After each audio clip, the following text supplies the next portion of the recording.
Nós estamos aqui com o nosso coração voltado para Ti.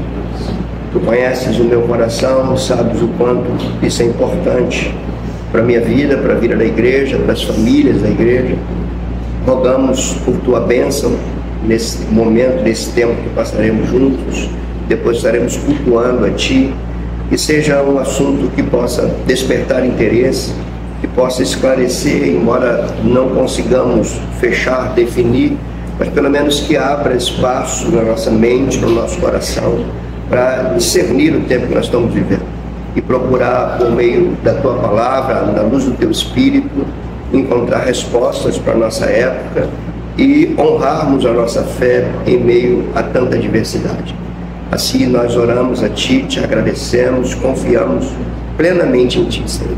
É a nossa oração, em nome de Jesus. Amém. Efésios capítulo 5, versículo 15. Nós vamos ler o versículo 15, versículo 16 e versículo 17, tá? Esse é o texto base nosso, porque ele traz em si alguns pontos que são muito importantes para a gente observar. É Paulo escrevendo, como eu disse na semana passada, quando ele escreve essa carta, ele está preso. E a preocupação dele é com a igreja, não é nem com ele. A preocupação dele é com a igreja. E ele escreve assim: portanto, vede prudentemente como andais, não como nécio, e sim como sábios, remindo o tempo, porque os dias são maus. Por esta razão, não vos torneis insensatos, mas procurai compreender qual a vontade do Senhor. Esse é um texto precioso. A igreja sempre foi um povo de uma cultura própria, a cultura do reino de Deus, mas ele é inserido em outras culturas. E sempre foi um desafio da igreja você não só defender a fé cristã, mas comunicar a fé cristã, que é única, no meio da cultura para a qual a igreja está enviada. E esse ponto, para nós aqui, ainda é mais acentuado. Então, em toda a trajetória cristã, desde a época de Paulo, sempre houve necessidade de algumas coisas que esse texto nos mostra. E essas necessidades hoje, elas são fundamentais. E como eu costumo observar, talvez a igreja esteja meio adormecida com relação a isso. A igreja não está sabendo muito entender o que é isso. A gente vive um cristianismo muito domesticado, né? A nossa fé se tornou muito privada, né? Muito entre nós. A gente não foi preparado para articular a nossa fé na esfera pública. Por isso que os nossos jovens se perdem na universidade, nos campos educacionais, porque eles são tomados por outras culturas, por outras ideologias, e como eles não sabem articular uma cosmovisão cristã bem definida, eles acabam absorvendo a cosmovisão, as diversas cosmovisões que existem na cultura, traz para dentro de si e cria espécie de um cristianismo híbrido. Ele tem uma consciência de verdade cristã, mas a maneira dele enxergar o mundo e interagir vem do próprio mundo. Isso é um fenômeno altamente presente hoje. Então, de acordo com esse texto, a Igreja do Senhor, e você pensa em hoje, sempre teve necessidade de um andar prudente e sábio. Por isso que ele diz assim: vejam prudentemente como vocês andam. Esse andar é a maneira de viver, né? Vejam prudentemente como vocês estão vivendo, porque vocês estão dentro de uma outra cultura. Vocês fazem parte de um reino que chegou, que é o reino de Deus, e o reino de Deus tem seus princípios, seus valores. Daí um ponto importante para a gente entender: um cristão autêntico, ele não tem opinião própria sobre determinadas questões que envolvem o comportamento humano. Por que ele não tem opinião própria? Ele defende aquilo que o reino que ele representa defende. Então eu não posso ter uma opinião. O que eu acho do casamento? Eu não acho. Casamento é aquilo que a Escritura me diz que é. Então não é o que eu acho, não é a minha opinião. É aquilo que o reino que eu represento determina. É aquilo que o Deus que me criou estabeleceu e a maneira como se desenvolve. Então eu tenho que viver, nós cristãos precisamos viver de duas formas: prudentemente e sabiamente. E como a própria Escritura nos ensina, irmãos, a sabedoria ela é filha do temor. É o temor a Deus que produz sabedoria. Não existe sabedoria, pelo menos a sabedoria cristã, sem temor a Deus. O temor a Deus é o princípio da sabedoria. A falta de temor a Deus é o princípio da insensatez. Então, quando ele diz, vejam prudentemente como andam, não como nécio, e sim como sábio, essa sabedoria aqui é fruto do temor. Eu preciso andar... Agora, eu quero que vocês analisem esse texto comparando com o nosso tempo. O que o texto bíblico está dizendo é que nós precisamos viver de maneira sábia nessa geração, que é diferente da de Paulo. A gente vai ver isso aos poucos aqui.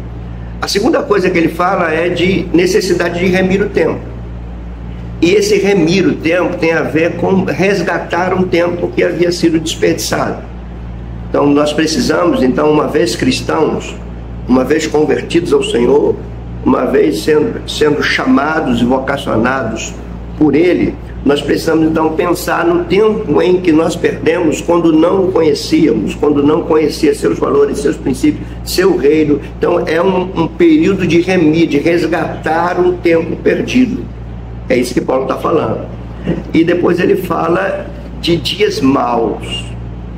E aqui é um ponto interessante, né? Ele fala, sejam assim, ou seja, andam prudentemente, andem como sábios, não andem como insensatez, aprendam a remir o tempo. Ele diz por quê? Ele diz assim, é porque os dias são maus. Então, hoje a gente fala assim, hoje os dias estão difíceis, hoje os dias sempre foram maus. Porque há uma colisão entre uma cosmovisão cristã, uma maneira cristã de ver o mundo e todas as outras maneiras que são concorrentes a essa. Então há sempre uma colisão. Então o cristianismo nunca viveu e nunca viverá numa zona de conforto. Verdade. O cristianismo sempre convive com dias maus. Então é necessário discernir. Aí a pergunta que a gente faz aqui no início da minha fala: será que a igreja consegue discernir o tempo que ela está vivendo? Quais são as características desses dias maus de hoje? O que está se postulando na mente das pessoas? O que os nossos filhos estão recebendo? Como eles estão desenvolvendo uma visão de mundo? Não são perguntas. A gente consegue discernir os dias maus? A gente consegue perceber que há uma conspiração, sempre houve. O Salmo 2 fala disso. Ele fala que os povos conspiram contra o Senhor e contra o seu ungido.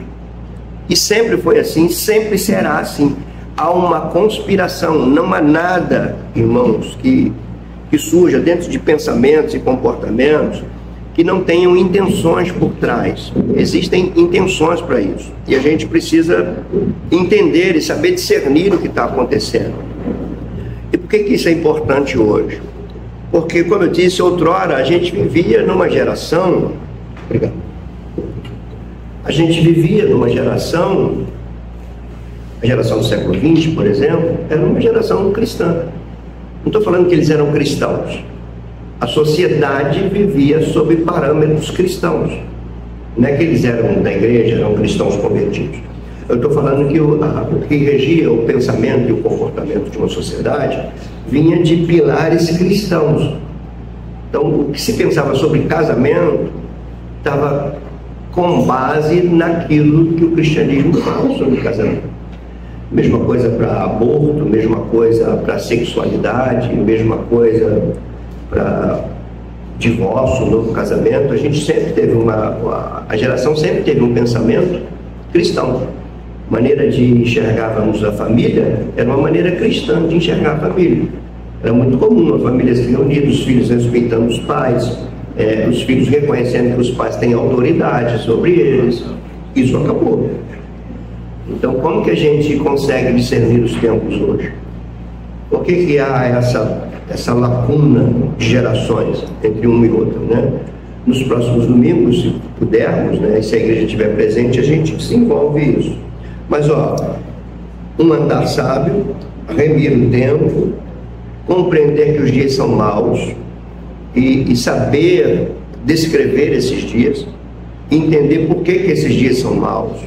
E principalmente os pais que estão aqui, é fundamental para nós entendermos isso, porque os nossos filhos não sabem se defender disso.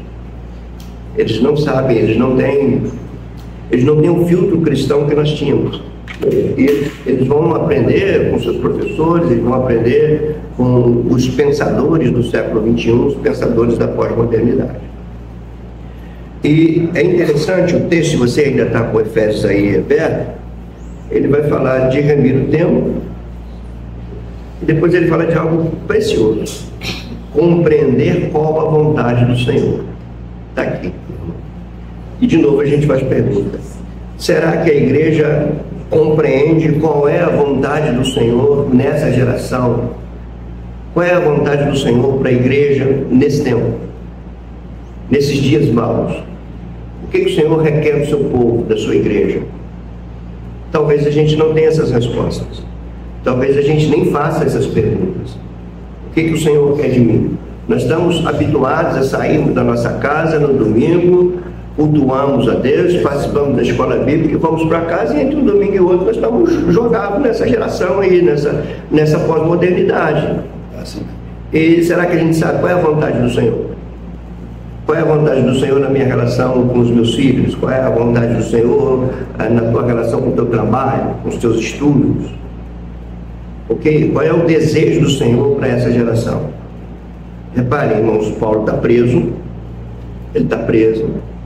Ele sabe que o cristianismo está adentrando o Império Romano. Ele sabe que é um choque de cultura. Ele sabe disso. É diferente de hoje, a gente vai ver já já. Diferente de hoje. O cristianismo ali está entrando. Hoje o cristianismo está saindo do meio de uma geração. Então esse discernimento é fundamental. Ali o cristianismo está entrando. Ele está lidando com uma cultura greco-romana que tinha ideias totalmente peculiares sobre sexo, sobre casamento, muitas coisas que a gente vê hoje. Por exemplo, a defesa e a comemoração da liberação do aborto, a defesa e a comemoração da união homoafetiva, tudo isso era presente no Império Romano quando Paulo entrou. Era comum o sexo liberado. O senhor da casa, ele tinha total liberdade de fazer sexo, e fazia sexo com sua esposa, com seus empregados, com quem ele quisesse, com criança, com homem. E a ideia naquela época é que o sexo, ele tinha uma conotação diferente de hoje, ele tinha uma conotação religiosa. O sexo era endeusado. Então o empoderamento espiritual vinha também por meio das relações sexuais. Por isso que tinha as prostitutas cultuais. Então quanto mais sexo, mais religioso, mais próximo de Deus, né? Então o sexo é colocado no lugar de Deus já no primeiro século. Então o cristianismo que acabou com isso. O cristianismo mostrou: não, o sexo é criação de Deus. Ele não é Deus, ele é criação de Deus. E como criação de Deus, nós precisamos, por meio do sexo, glorificar a Deus. Bom, tudo que o Senhor cria, cria para a sua glória. Então, se o sexo é criado por Deus, é para a glória dele. A relação sexual tem que ser para a glória dele. O trabalho tem que ser para a glória dele, porque ele foi o criador do trabalho. A forma como administramos o nosso tempo tem que ser para a glória dele, porque foi ele que criou o tempo. Tudo isso, irmãos, começa a nos denunciar que a nossa visão ainda é muito limitada. Nós não temos um cristianismo com uma visão holística, com uma visão ampla. A gente tem um cristianismo pontual, que é uma coisa que eu vou falar daqui a pouco. Então, um espaço como esse é fundamental para a gente entender isso. Fundamental para a gente refletir. Quando eu propus isso, não é procurando o que fazer não, porque não sei se vocês sabem que tem muita coisa para eu fazer, mas é a necessidade disso, necessidade de, enquanto igreja, enquanto pastor, a gente se posicionar. Nós não podemos cruzar os braços diante de tudo que está acontecendo, e eu já acho que nós estamos acordando tarde. Eu já falei isso para vocês. O despertar nosso já está sendo tarde, porque não houve uma proatividade nossa. Então o que está tendo é uma reação. A gente está reagindo aquilo que se impôs. E muitos não sabem como reagir. Muitas igrejas não sabem como reagir. Então ele vai falar para compreender então essa vontade do Senhor. Então no primeiro século é isso. Aborto, por exemplo, não era nem a questão de abortar no ventre, não. As crianças nasciam e se a pessoa fala assim, não gostei, jogava fora. As crianças algumas crianças eram colocadas do lado de fora da casa, numa espécie de gavetazinhas, ficavam ali para morrer queimadas no sol, no calor e tudo. Quem salvou muita criança foram os cristãos, que tiravam e cuidavam. Então, quando se fala hoje da banalização do aborto, meu corpo, minhas regras, eu sou dono de mim mesmo e eu quero que tenha vida aquilo que eu quero. Se eu não quero, eu mato. É muito interessante isso. Qualquer pessoa que vê uma filmagem sobre aborto, como ocorre um aborto, que a gente não tem tempo, né? Eu terminei de ler o livro agora, e agora como viveremos. E nos capítulos, o capítulo interessante que ele fala de cosmovisão, só que ele vai trazendo histórias, né? Ele traz a história de um médico que abortava direto. Ele começa, se não me engano, é o capítulo 22, se eu não me engano. Ele começa esse capítulo mostrando um médico fazendo um aborto. E ele estava abortando o próprio filho, que ele teve com uma amante. Ele estava abortando. Dias depois, um tempo depois, ele começa a se interessar por isso. E quando ele percebeu o que ocorre com uma criança, quando ela está sendo abortada, ele mudou completamente.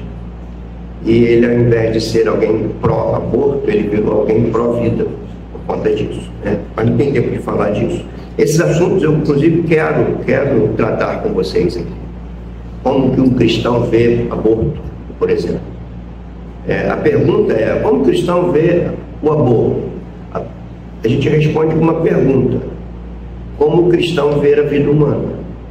O que é a vida humana para o cristão? Onde ela começa? Quem é o Criador? Quando a gente define essa cosmovisão, a gente vai saber qual é o nosso posicionamento sobre o aborto. Então vamos prosseguir. Eu quero falar agora rapidamente de um processo de cristianização e descristianização da sociedade. Só para vocês entenderem isso. O ponto da minha fala hoje é situar vocês em tudo que está acontecendo, mostrando que o que está acontecendo já é desencadeado por muito tempo. A gente vive hoje a consumação de coisas que têm sido orquestradas já há séculos. E a gente não percebeu isso. Bom, vamos lá. Como eu disse ainda agora, o cristianismo ele surge no mundo pré-cristão. Eles não sabiam o que era isso. Eles não sabiam o que era cristianismo. Tanto é que logo no início eles confundiram o cristianismo com o judaísmo. Depois colocaram uma espécie de apelido para os cristãos. Eles não sabiam o que era isso. A igreja começa a sofrer perseguição quando eles percebem que o cristianismo é uma nova maneira de viver que concorre com tudo aquilo que o Império Romano estabelecia. Ali começa a perseguição. Por exemplo, não tinha nenhum problema você ser cristão. Não tinha nenhum problema. Não tinha nenhum problema você falar que adora Jesus Cristo. Não tem nenhum problema. O problema é quando você dizia que você adora somente a Jesus Cristo. Ali que era o problema. Somente não. Você pode adorar Jesus Cristo, mas os outros deuses do Império também precisam ser reverenciados por vocês. Quando o cristão dizia não, aí ele sofria perseguição. Então o cristianismo surge no mundo pré-cristão, ele vai se desenvolvendo. Você vai ver no livro de Atos dos Apóstolos isso, né? O cristianismo surge em Jerusalém, o Espírito Santo é derramado sobre a igreja, e a igreja então tem uma missão de adentrar o Império Romano, levando a mensagem do Evangelho, anunciando a chegada de um reino, de um Salvador, e estabelecendo novas maneiras de viver à luz do cristianismo. Então ele nasce na Jerusalém, ele prossegue, ele vai tomando ali aquela região da Palestina, né, Judéia, Samaria, depois ele vai adentrando o Império Romano, começa na Síria, com Antioquia, ele vai para Antioquia da Síria, ali começa a desenvolver, ele vai tomar o Mediterrâneo todo ali, o cristianismo invadiu aquilo tudo. O que ocorre nesse momento? Eu vou colocar aqui os 3 primeiros séculos do cristianismo.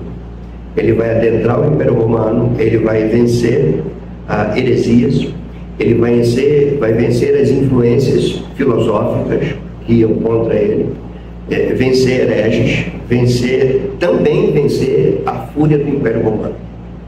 O cristianismo venceu isso tudo. Venceu todos os ataques contra ele, o cristianismo venceu, e no quarto século o cristianismo torna a religião oficial do Império. É muito interessante, irmãos, porque no início do quarto século a igreja estava debaixo da pior das perseguições. E quando termina o quarto século, o império é cristão. Pouca gente para pensar nisso. Como é que Deus agiu assim? Imagina, começa um século, cristãos martirizados, perseguição de tudo quanto é lado, a possibilidade do cristianismo acabar, humanamente falando, era enorme, grande, era o que era mais possível, era isso. E quando termina o primeiro século, todo o império já está rendido ao cristianismo. O cristianismo se tornou a religião oficial do império. O que tem a ver isso com nossa fala? O mundo pré-cristão se tornou um mundo cristão. A gente chama isso de cristianização da sociedade. Não é que todo o Império Romano se converteu a Cristo, mas todo o Império Romano passa a enxergar o mundo pelas lentes do cristianismo. O cristianismo, então, a igreja, ela ficou por cima. Ela tinha ali a total possibilidade de fazer o que Jesus mandou ela fazer, discípulos de todas as nações. Ela poderia ser a professora das nações ali. E a sociedade se cristianizou. Mas você que conhece a história, a gente vai ver, o mundo pré-cristão se torna um mundo cristão, a sociedade se cristianiza, os valores cristãos agora vão dominar mentes, pensamentos e comportamentos da pessoa. Não é que as pessoas vão fazer as coisas certas, mas as pessoas sabem quando estão errando, porque tem um pressuposto cristão que diz isso é errado. Então elas fazem sabendo que está errado, porque tinha um pressuposto cristão. Esse é o mundo cristão. Ele vai aí do século IV até o século XIV, vamos dizer assim. E o ponto que a gente tem aqui de crítica nessa época é que no tempo em que o mundo se tornou cristão, a igreja perdeu a sua essência. Ela perdeu o seu sentido de existir. A igreja se confundiu com o próprio reino de Deus. E aí a gente vê o declínio espiritual da igreja. É muito importante você entender isso, porque isso está se repetindo hoje. Eu falei que a gente estava no mundo cristão, nossa geração passada, a gente estava tranquilo, vem para a igreja, os nossos filhos estão na escola dominical, a gente entende que eles estão tendo uma visão de mundo, que eles sabem o que é certo e errado. A gente vivia nisso, só que a sociedade estava conspirando contra essa igreja, porque na nossa época aqui, quando a igreja ganhou essa hegemonia, ela começou a trabalhar pseudo-conversões, ela começou a celebrar pseudas conversões de celebridades, ela começou a agir com mídia, com comércio, com os cultos viraram espetáculos, a igreja perdeu em si o sentido da sua existência na sociedade. E essa sociedade, então, essa igreja, eu não posso seguir isso. Isso está acontecendo aqui também, entre o século IV e o século XIV. A igreja está mandando, desmandando, falando que a terra é quadrada, inventando um monte de coisa, de purgatório, colocando medo nas pessoas. As pessoas eram cegas, tudo o que elas sabiam vinha da igreja. A igreja ensinava, a igreja tinha a verdade, então o que a igreja ensinava era a verdade. Só que, a partir do século XIV, começa a haver uma mudança cultural na Europa, como acontece uma mudança cultural no tempo de hoje. Essa mudança cultural é chamada de renascença, ou o humanismo renascentista. As universidades já tinham surgido, então as pessoas começam a pensar. E ao começarem a pensar, elas começam a indagar a igreja, começam a fazer seus questionamentos sobre a igreja. E no mundo intelectual, no mundo acadêmico, vai surgindo novas maneiras de pensar que vão produzir novas maneiras das pessoas se comportarem. Então a gente tem ali já um choque. A gente tem uma cultura toda que se preparou enquanto a igreja estava descansando na sua hegemonia. O mundo lá fora estava preparando. Quando a igreja acordou, já havia um conflito muito grande. A ciência descobriu, por exemplo, que a Terra era redonda. E depois tudo que a ciência vai dizer era entendido como verdade. Então, como você tem que ser cristão dentro de uma geração que a razão foi endeusada? Porque do humanismo, né, da Renascença, desencadeou o caminho para aquilo que a gente vai chamar de iluminismo, no século XVII. E qual era a ênfase desse tempo? A verdade não pertence à esfera religiosa. A verdade pertence àquilo que a ciência estabelece e àquilo que a razão comprova. Então a gente vê aí o período dessa racionalidade autônoma surgindo. Então o homem agora é intelectualmente autônomo. Ele não tem mais uma direção que vem da igreja para ele entender o mundo. Porque a igreja falhou nisso. Como a igreja falhou hoje. A igreja falhou em dar às pessoas o sentido de vida, o sentido de mundo, de entender o mundo, seus desdobramentos. A gente se revestiu de uma roupagem religiosa, afirmamos coisas que nem a gente sabia explicar bem aquilo, e enquanto isso a sociedade estava se preparando, dizendo não é isso. Isso não tem resposta mais para mim, o povo é outro. Então, como que a gente lida com isso? Então, a gente ainda está aqui, nesse período, depois do período do iluminismo, descoberta científica, vai surgir novos cristianismos. Daqui, desse tempo aqui, pega o século XIV em diante, começa um processo de descristianizar a sociedade. Entenda isso. Porque a sociedade tinha sido cristianizada. Ok? Quando a igreja tomou tudo. Qual é agora o desafio dessa sociedade? Se libertar disso tudo. Ela precisa se descristianizar. E esse processo de descristianização está até hoje, nos nossos dias. E aí, irmãos, a gente precisa fazer uma análise de nós mesmos. Aí eu falo como pastor e observa. Eu vejo, por exemplo, conversando com pessoas, com vocês mesmos, eu vejo às vezes vocês tecerem opiniões sobre determinadas coisas que não tem nada a ver com uma cosmovisão cristã. Tem a ver com aquilo que a sociedade está defendendo. Amigo. Só que as pessoas nem sabem disso. Elas nem sabem que a mente estava sendo disputada. Enquanto a pregação empobrece, enquanto a pregação vai empobrecendo, toma lugar da pregação outros tipos de informação que vai de fato determinar o pensamento e o comportamento de uma pessoa. É aqui que a gente tem o fenômeno dessa dicotomia cristã. As pessoas têm um coração religioso, mas uma mente pagã. É um cristianismo híbrido.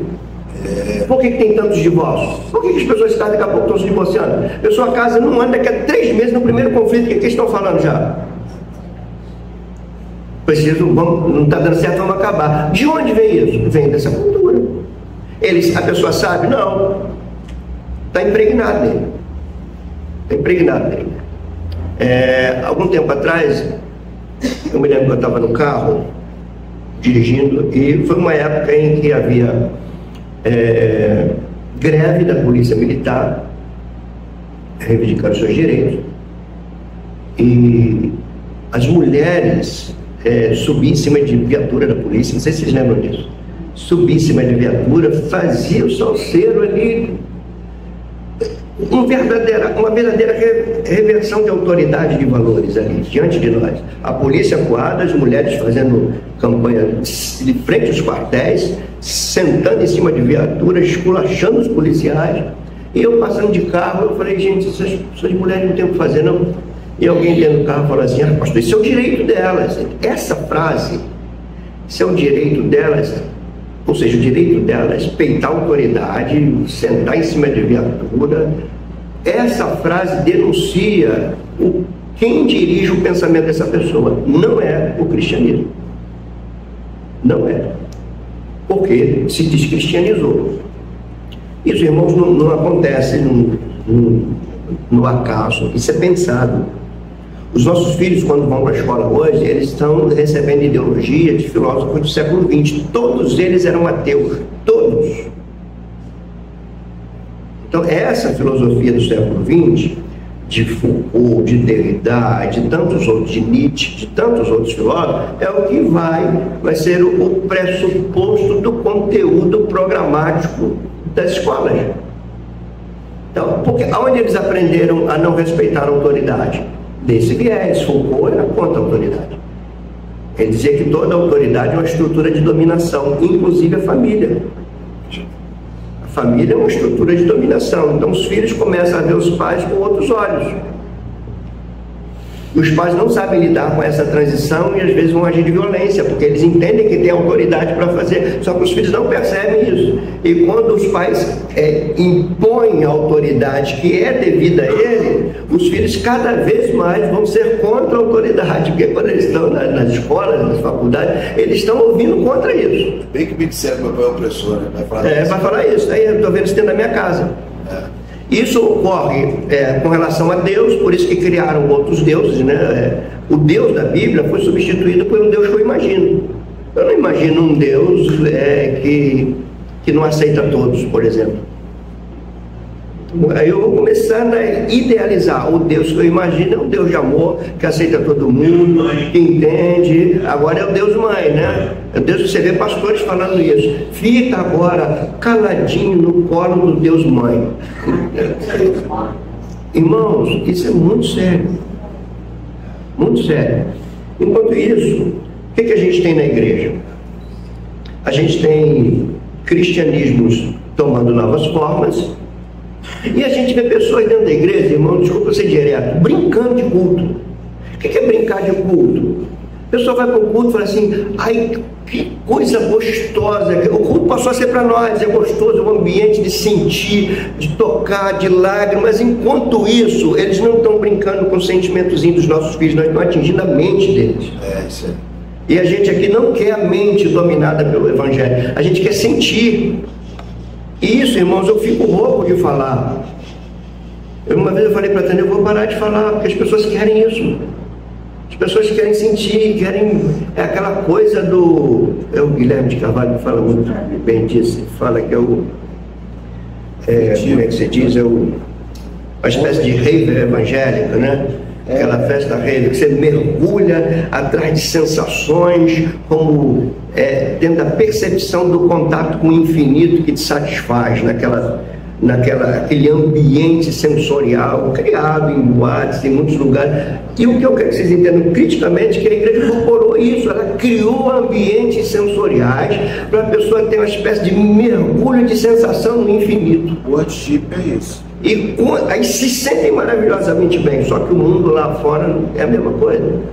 A pessoa sai dali, aquilo ali acaba e ela vai precisar de uma outra dose. Muitas pessoas estão vindo na igreja aos domingos para tomar mais uma dose de entusiasmo, para prosseguir. E a gente não vai responder nunca a essa sociedade desse jeito. Nunca. A gente precisa acordar. A gente precisa dizer não ao cristianismo místico, cristianismo só de gritos, de sensações, disso. A gente precisa de parar de classificar o culto bom quando todo mundo está chorando. A gente precisa amadurecer. É verdade. Nós precisamos amadurecer. Precisamos entender que Deus não fala contigo quando você está lendo e sente alguma coisa. Deus fala contigo porque a palavra dele está registrada lá. Você não precisa sentir não, você precisa obedecer. Está ali escrito para você.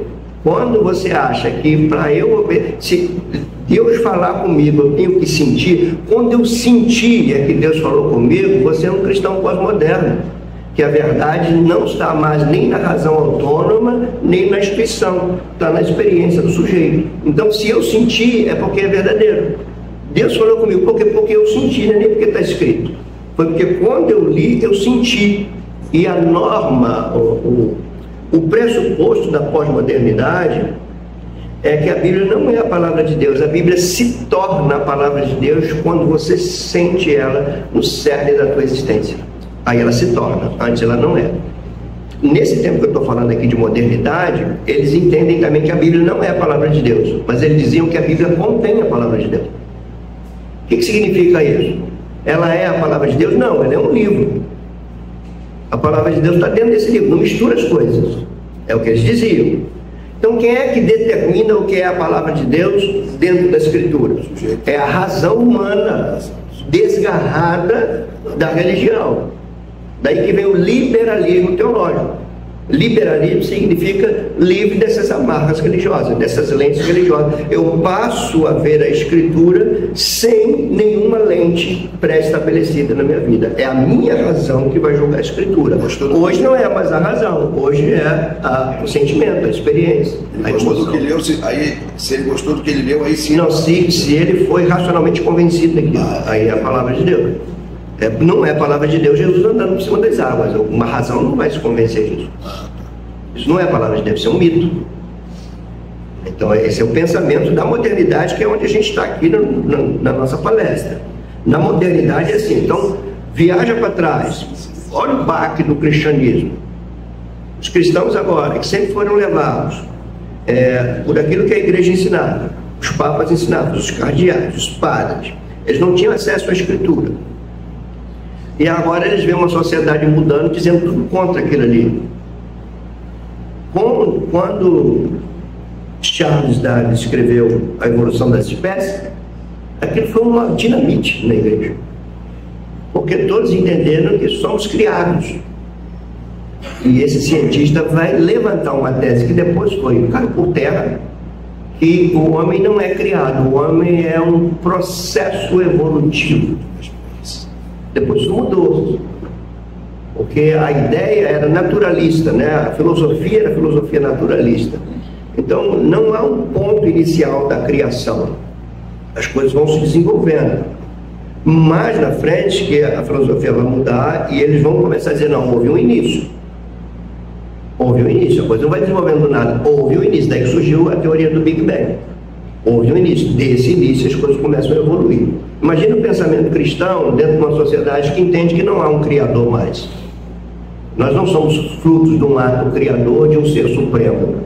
Nós somos, no máximo, a evolução de uma explosão cósmica. Imagina isso agora. Como é que você lida com isso? Agora você traz para os nossos dias. Imagina os nossos filhos que já foram previamente, a mente foi previamente trabalhada e nós precisamos entender que fomos bem ingênuos nisso, né? Como eu disse para vocês, as ideias começam no mundo acadêmico, inalcançável pelos pobres mortais que somos nós. Somos grandes pensadores, estão idealizando novas maneiras de pensar e de ver o mundo. Quando essas ideias então são maturadas, elas descem para um patamar inferior e elas começam a ser divulgadas. Aí você vai ver as mídias trabalhando nisso, as artes trabalhando nisso. A gente vai ver depois a educação tentando sistematizar as novas maneiras de agir, de se comportar, e depois a gente vai ver a legislação blindando tudo isso, protegendo tudo isso. É o que está acontecendo hoje. Quando Gilberto Gil cantava aqui,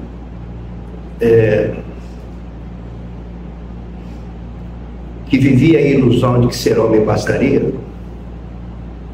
que o mundo masculino tudo me daria, ele dizia que ele, pensando-se enquanto homem, aquilo era ilusão. Ser homem bastaria. E depois ele complementa e diz: a minha porção mulher, que até então se resguardava, é a porção melhor que eu tenho agora em mim. Só que a gente vai cantando isso, a gente não consegue perceber que tem uma cosmovisão por trás disso que está formando novos pensamentos. É a mesma coisa que o Pepeu Gomes. O Pepeu Gomes ainda vai teologar, que ele vai dizer assim: ser um homem feminino não fere o meu lado masculino, e aí é que ele coloca a teologia, porque Deus é menino e menino. E isso vai invadindo pensamentos. Só que nós somos cristãos e a gente não consegue entender que isso aí é perigoso. Talvez você saiba lidar, cantar isso sem ofender, mas as próximas gerações vão começar a entender isso como normal. Imagina no século XX, por exemplo, um menino olhar para dentro de casa e, em vez de ver um pai e uma mãe, ver dois pais. Como que esse menino ia reagir?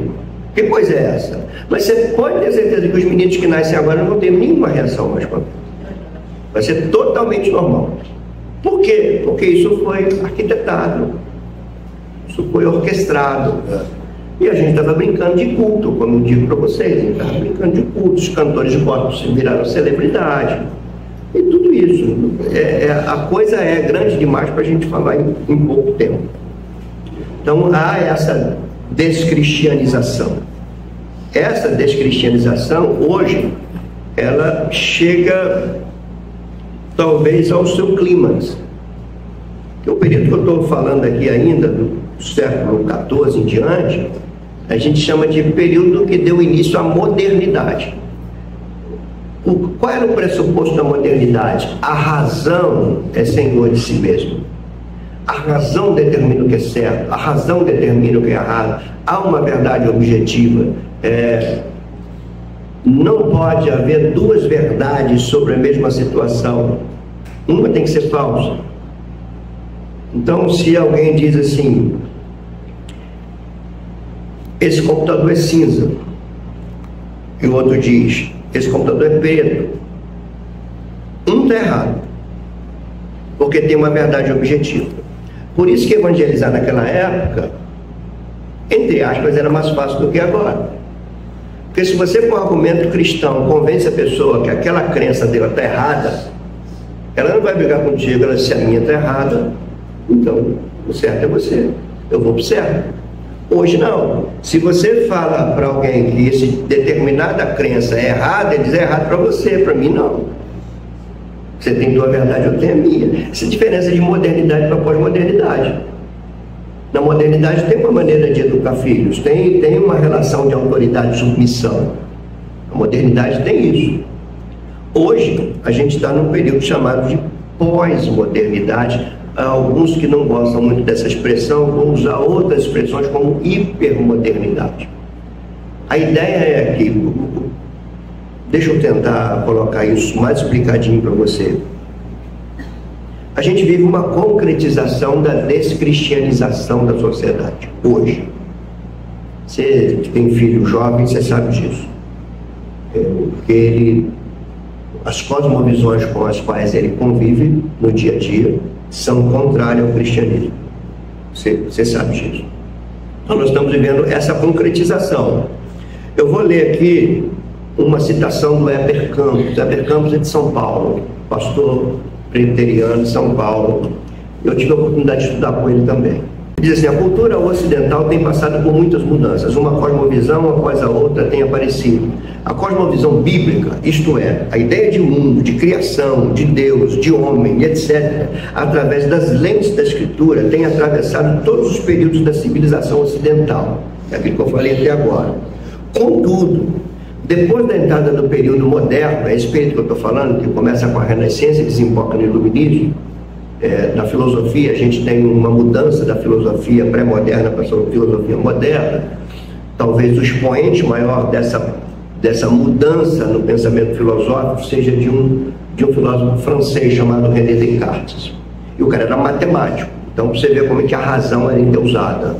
O sujeito era matemático dele. Então a mente matemática de René Descartes não poderia ser compatível à escritura. Porque a escritura transcende a razão, embora não seja estranha a uma razão que foi afetada pelo Evangelho.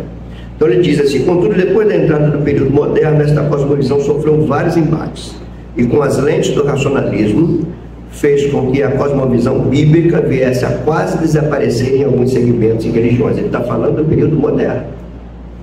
Sociedade cristianizada, mudança na estrutura cultural, surgimento da Renascença, do humanismo renascentista, pavimentação do caminho para o iluminismo, igreja escanteada, igreja sendo reduzida a um povo religioso sem expressão, sem mente, sem resposta para uma sociedade racional e científica. Então a igreja foi escanteada. E a gente louva a Deus porque a igreja supera tudo isso, né? No século XVI, por que houve a Reforma Protestante? A Reforma Protestante, ela também foi produto da Renascença. A Renascença é que vai acender a mente daqueles cristãos para então entender assim, isso está errado. Porque eles estão começando a trabalhar a mente. Só que a ideia dos reformadores não foi acabar com a igreja, foi trazer a igreja de volta para a Escritura, devolver a Escritura para a igreja, para que a igreja pudesse corresponder ao Senhor.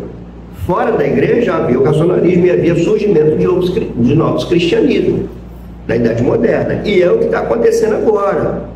Hoje surgem também novos cristianismos. E o meu desejo é que você entenda isso. Nem tudo que se diz cristão hoje é cristão. Nem tudo que se diz igreja hoje é igreja. Você precisa entender isso. Senão você vai abraçando tudo. Basta um ambiente ser bom, o louvor ser legal, envolver você, e você já está classificando ali aquilo como igreja, como um movimento autêntico do cristianismo. E pode não ser. Não estou falando que todos não são, tá? Estou falando que pode não ser. Prosseguindo, dessa descristianização vem um caminho para a pós-modernidade. Quando é que ela surge?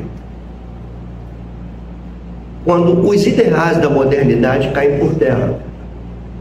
Quais eram os ideais da modernidade? Gente, desculpa se eu estou sendo complexo, mas eu preciso que vocês entendam isso.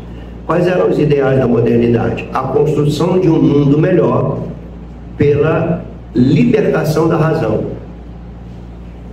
O homem livre das garras religiosas e o homem agora um ser que pensa, por isso existe.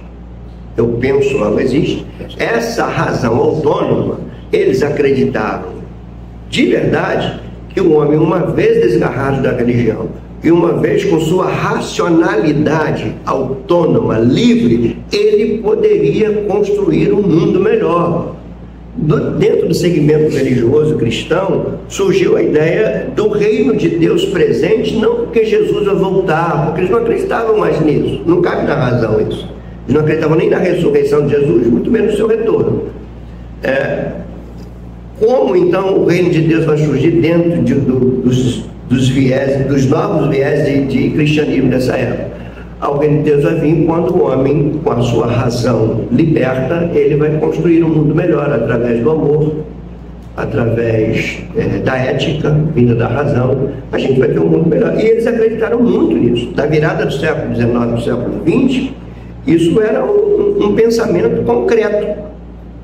Só que houve, o que a modernidade sofreu? Inconsistência ideológica. Algumas coisas não batiam, e outra coisa que ela sofreu foram as guerras do início do século passado, do século XX. Então o que se vem? Aí de novo o mundo está em abalo. Essa modernidade, o que ela produziu? Guerras.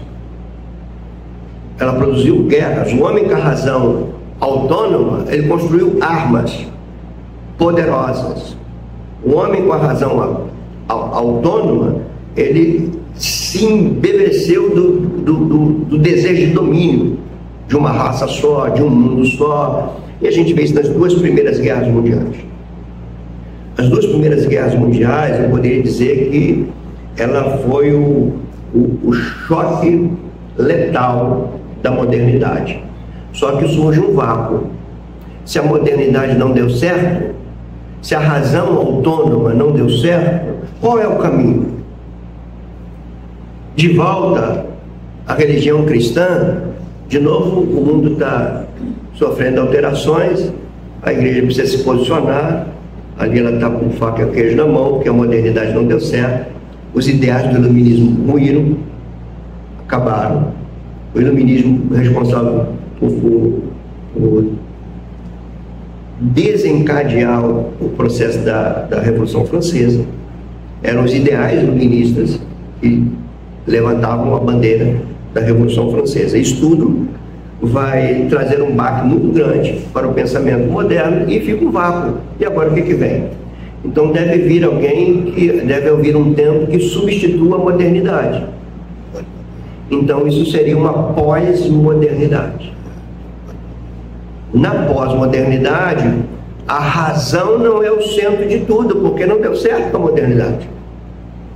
A verdade objetiva que norteia tem que cair por terra, porque não deu certo com a modernidade.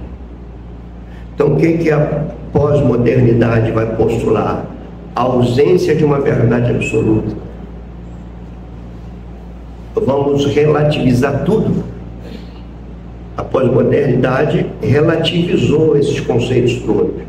Então hoje, não há essa noção de verdade absoluta. Se na modernidade acreditava-se que o mundo era melhor por conta da razão autônoma, a pós-modernidade acredita num mundo melhor criado pelas pessoas sentimentalmente livres. Suas experiências que ditam o que é melhor para ela. Então, o que é melhor para mim, que a minha experiência me diz, pode não ser o melhor para o Alec, que a experiência dele diz outra coisa. E aí a gente vai construir um mundo melhor, porque não depende da minha experiência se impor sobre a dele. Não depende da minha verdade se impor sobre a verdade dele. Nós vamos construir um mundo melhor, porque cada um vai ter a sua verdade, e quem se opor a isso é intolerante. É isso aí mesmo. Isso é a pós-modernidade, gente. Está aí nas nossas barbas. Nós talvez não tivéssemos visto isso. Aí deixa a igreja quietinha ali, no lugar dela, se tá bom assim. A ideia não é acabar com a igreja. Deixa quietinha, cada uma sua. A igreja é uma verdade. Cada uma sua. Ela é uma verdade. Verdade para eles. Não é verdade para nós. Então, assim como nós aceitamos a verdade da igreja, a igreja tem que aceitar a verdade de todos os segmentos religiosos. E dentro da igreja você vai fracionando. Então, eu vou entrar nisso aqui, senão acho que não vai dar tempo. Então, o mundo está preparando para uma outra maneira de pensar, de agir, que é chamada de pós-modernidade. Vou de novo aqui citar o Weber Campos, que diz assim: as últimas décadas do século XX têm sido caracterizadas por movimentos filosófico-teológicos que romperam com tudo que historicamente tem sido crido como verdade fundamental, da qual não se poderia abrir mão. Esses movimentos têm tomado vários nomes: secularismo, relativismo, pós-modernismo, pluralismo. Tudo isso está debaixo de um guarda-chuva só. E ele fala nisso aqui. Eles são movimentos que caminham juntos, cada um com suas próprias características, mas há alguns sentidos em que eles se confundem e sobrepõem. E ele termina o texto dele dizendo: nenhum deles é ofensivo ao outro. O secularismo, que tudo é secular, né? É o guarda-chuvas sobre o qual todos esses movimentos convergem. Então, para entristecer um pouco vocês, o tempo hoje é mais difícil do que na modernidade. Ele é mais difícil porque não tem uma verdade pela qual nós disputamos, nós dialogamos com base numa verdade. Não existe mais. Então, por isso a dificuldade de pais e filhos. Por isso você vai ver na igreja, eu vi muito cristão falar assim: casamento não tem fórmula. Isso não vem da Escritura. Isso vem dessa sociedade pós-moderna. Você vem para a igreja, se a pessoa sentiu emoção no culto, o culto foi bom. Se não sentiu, ela é capaz de procurar um outro ambiente onde ela sinta. Isso é pós-moderno. Isso é uma concorrência com o cristianismo autêntico, bíblico. Qual é o pressuposto da pós-modernidade? Preste atenção que eu vou ler aqui mais uma citação. Esse está no livro, inclusive que oriento vocês. O nome do livro é A Verdade, Como Comunicar o Evangelho no Mundo Pós-Moderno. É uma compilação de artigos organizados por um teólogo americano chamado D.A. Carson. D.A. Carson, inclusive, está doente, né? Ele está perdendo seus sentidos intelectuais. Acho que é Alzheimer que ele está tendo. Ele diz assim, o livro diz, né? Essa é uma das citações do livro, diz: um dos slogans da pós-modernidade, presta atenção nisso, um dos slogans da pós-modernidade expõe a questão sem modelos. Qual é esse slogan? A verdade é relativa, ou seja, não tem uma verdade que norteia. A verdade é relativa a quem? É relativa ao sujeito. A coisa está caminhando, irmãos, para algo tão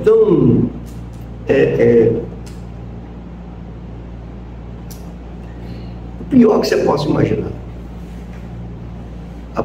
A coisa está caminhando para algo tão pervertido que já tem gente, você já deve ter visto aí, né? Não, eu sou homem, mas eu me sinto melhor como um cachorro.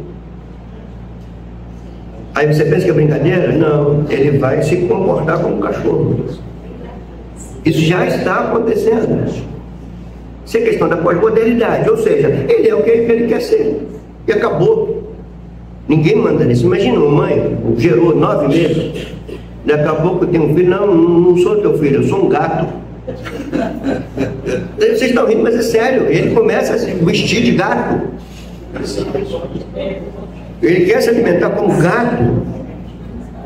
E quando você vai dizer, seu corpo é meu, isso é pós-modernidade, gente. Quantos de vocês aí, quantos de todos nós aqui, tem sofrido como teu filho ou tua filha chega em casa e ele é tão empoderado ou tão empoderada que ele tem peito para chegar para você, olha, eu sou menina sim, mãe, mas eu não gosto de menina, eu não quero viver com menina, eu quero viver com, ou melhor, eu sou menina, mas eu não gosto de menino, eu quero viver com menina. E aí o que acontece? Outrora, se a pessoa tem um sentimento desse, vamos lá para a modernidade. Se a pessoa tem uma coisa dentro dela disso, ela vai suprimir isso. Por que ela vai suprimir? A sociedade está dizendo, isso está errado. Então ela suprime aquilo. Não é que ela não tenha, mas ela entende que é errado. Ela suprime. Então o herói, nessa época, é aquele que tem força para deter seus impulsos que ele sabe que são errados. Então esse é o herói. O herói hoje não é o que vocês combinaram? Até me perdi aqui.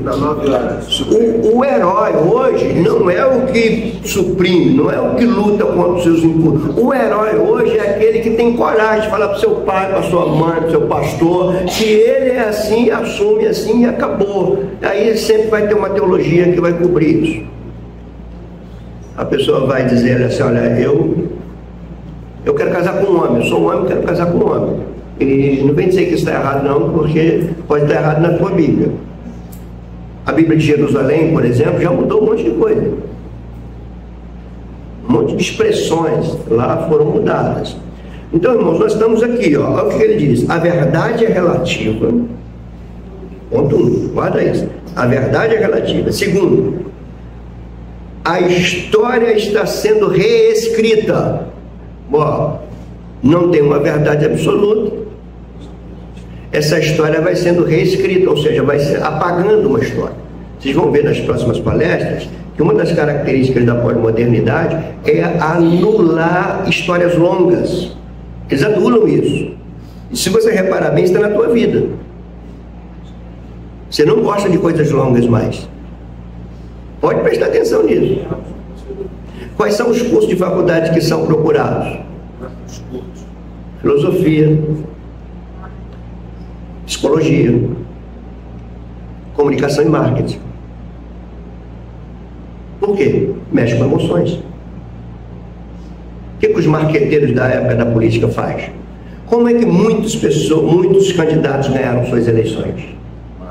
Pelo viés emotivo. Publicidade trabalhava com as emoções. E uma vez que a pessoa é tomada pela emoção, ela começa a definir verdade pelas suas emoções. E aí ela toma decisões com base naquilo que o seu coração mandou. Isso é pós-moderno. Então, ó, a verdade é relativa, a história está sendo reescrita. 2, e terceiro, a experiência é o juiz de todas as coisas. Aqui fechou, gente. O que julga tudo? É a minha experiência, não é mais a escritura. Tanto é que se você for com a escritura com uma pessoa dessa, você não acho que é assim. Eu não sinto que é assim. Minha experiência diz outra coisa. Então quando você vai com uma pessoa, gente, olha, a Bíblia diz aqui, ela é clara, mas eu gosto de sentir. Isso é pós-moderno. O que a gente não deu conta ainda é dos malefícios que isso está produzindo. Agora parece que a gente está acordando. Na semana que vem, porque não tem tempo, a gente vai falar mais detalhadamente das características da pós-modernidade e como isso afeta a igreja, a família. Que são os nossos dois viés, né? Sociedade, igreja, família. Como as características da pós-modernidade afetou tanto a igreja quanto a família. A gente vai ver isso no domingo que vem. Bendito Deus, nós levantamos nossa voz a Ti. Primeiro te agradecemos pelo Teu amor e pelo Teu cuidado conosco. Ao mesmo tempo, nós confessamos, Senhor, nossa omissão, confessamos que, de certa maneira, as nossas mentes também foram influenciadas por Ti. Então nós te clamamos para que, por meio desse espaço aqui, Tu venha nos trazer resposta, venha nos unir para que nós possamos, Deus, corresponder como igreja. Eu oro em razão dessa igreja, dessa comunidade que se reúne. Teus filhos estão aqui, saíram de suas casas, ó Deus, vivem dilemas como todos nós vivemos, e nós precisamos, como diz a tua palavra, na tua luz vemos a luz. Amém. Ajuda-nos a entender o nosso tempo, perceber os dias maus, procurar compreender qual é a tua vontade nesse tempo difícil. Assim nós oramos, te agradecemos, Senhor. Amém.